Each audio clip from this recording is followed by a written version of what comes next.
Good morning, Paul Georgi from Allendale. It's May 27th, Friday morning. The markets today in the grains look like we could have a little bit of evening up ahead of the long weekend. Some profit taking maybe, but the outside markets should provide some support here to these grain markets as we go into the 9:30 opening here at the Chicago Board of Trade. The dollar right now down 60. Crude oil up 90 cents and gold up about $7.40 as we speak.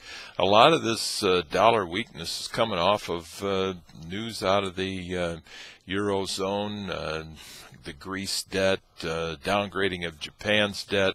We've also got China talking about buying Portugal financial instruments through the EU. So that's supporting the euro and pressuring the dollar here this morning. The news in the grain markets, however, kind of the same old thing. We're talking about weather. Weather situation is delaying planting of corn, soybeans, spring wheat, and in a major way. It is a major concern, and we do have an open weather coming here next week is what the forecast is for anyway, for the eastern corn belt, above normal temperatures, below normal precip for a period of time.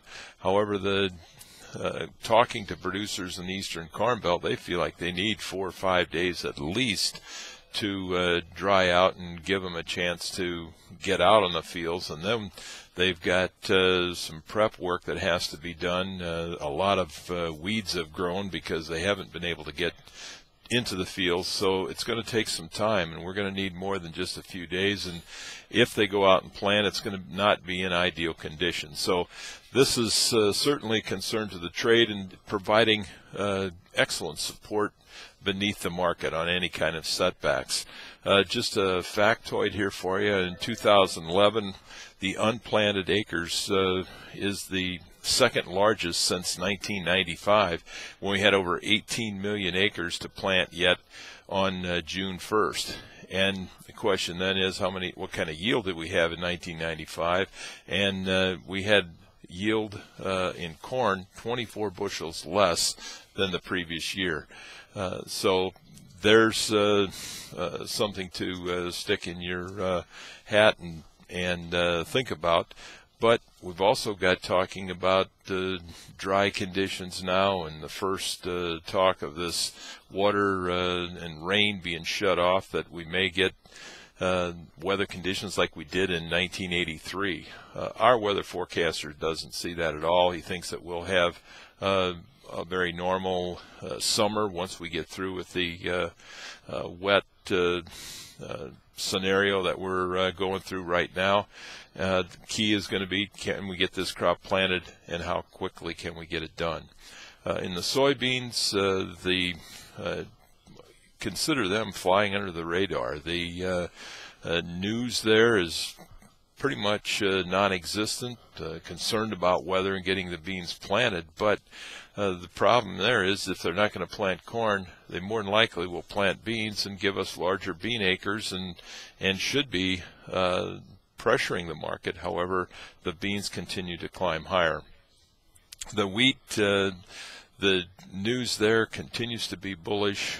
Planting delays in the northern plains, Dakotas, Montana, Minnesota because of wet conditions. And then you've got dryness problems in Europe, in France, Germany, although they're expecting some rain in the 5 to 10 day forecast, but not extreme amounts. So those factors we're going to have to deal with when we come in here Monday night, because we got a holiday on Monday.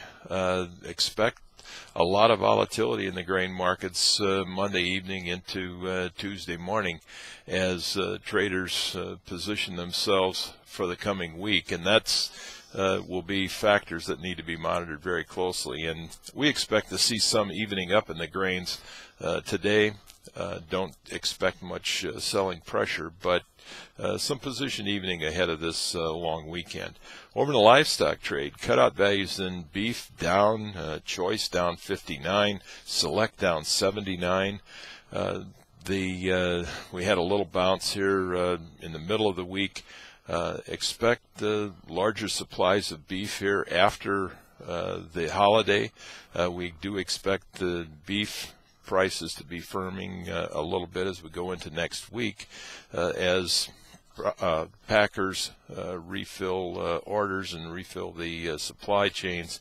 Hopefully we have a good clearance of meat this weekend in the metropolitan areas as the weather clears a little bit and opens up the potential for cookouts and barbecues and so forth. In the pork complex, a huge drop in cutout values yesterday, $3.51. The product is just a major problem in pork right now because of competitive meats. We've got plenty of beef and more than enough chicken in the supply chain, causing pressure in the pork market and pressure in the cash markets. Even though we're looking at tighter supplies there down the road, right now we're in a glut of meat supplies at the retail level. Trend there is down. We expect to see hog futures under some pressure again here today as we open up this morning.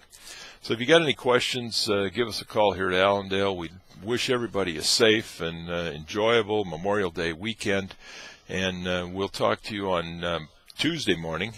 And have a great weekend, and good luck.